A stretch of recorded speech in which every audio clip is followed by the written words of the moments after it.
The Haribon Society was founded in 1972 by a small group of nature lovers, researchers, and citizen scientists.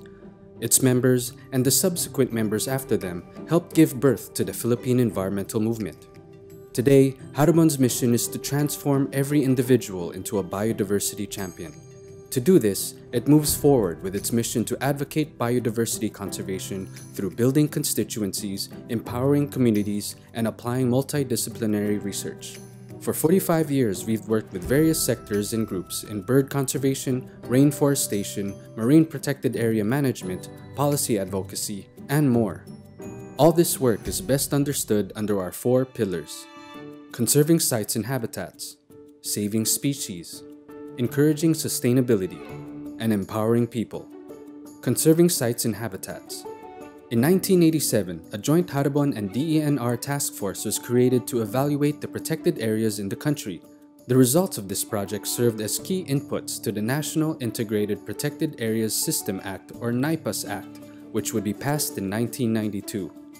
In 1999, Haribon and BirdLife International published the most comprehensive book on the country's threatened birds with threatened birds of the Philippines.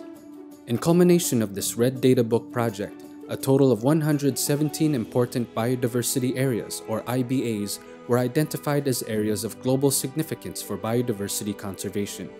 Research on these areas were compiled in Haribon's multi-award-winning book, Key Conservation Sites in the Philippines. Saving Species.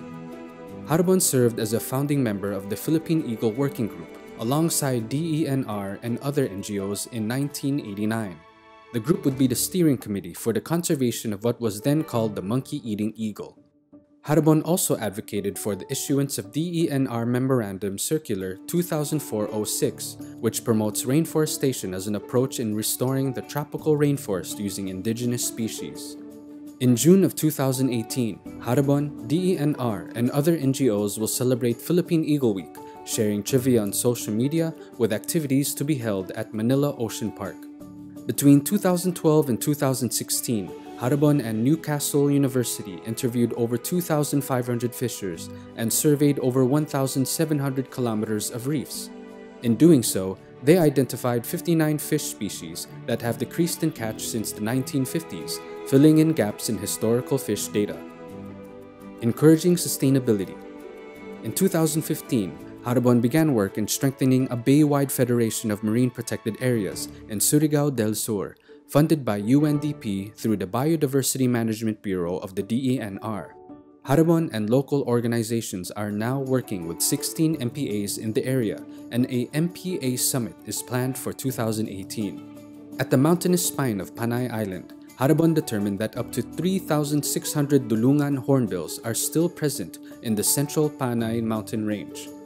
This research continues in Haribon's Species of Hope program for the dulungan, funded by the National Grid Corporation of the Philippines. Empowering people. The Biodiversity on Wheels, or BAO, is a moving classroom on biodiversity that goes from one school to the next. Launched in 2012, BAO spreads awareness on biodiversity conservation among children and youth using various engaging activities and learning materials. Today, BAO so far has reached over 50,000 students with the help of over 1,000 volunteers. The Forest Governance Project, or FOGOP, funded by the European Union, aims to increase participation of non-state actors in various forest governance processes. By empowering communities living in or around the country's threatened forests, we conserve crucial watersheds that supply us with water while saving unique species living in them. To continue this work and more, Haribon is part of various networks.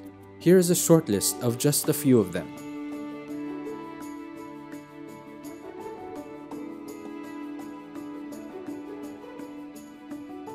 Conserving our environment cannot be done alone.